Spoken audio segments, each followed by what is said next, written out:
കുമാരാ നീ കാട്ടിൽ വസിക്കണം 14 വർഷം. സ്വർണകിരീടം നിൻ മൗലിയിൽ ചാർത്തുവാൻ ഇന്നെനിക്കില്ലാത യോഗം, ഇന്നെനിക്കില്ലാത യോഗം.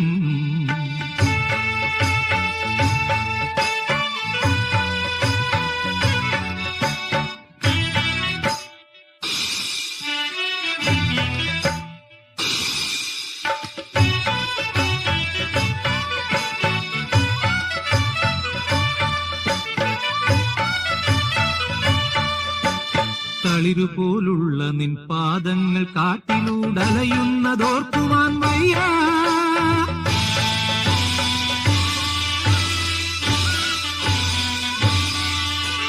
തളിരുപോലുള്ള നിൻ പാദങ്ങൾ കാട്ടിലൂടലയുന്നതോർക്കുവാൻ വയ്യ. വിഷനാഗമിഴയുന്ന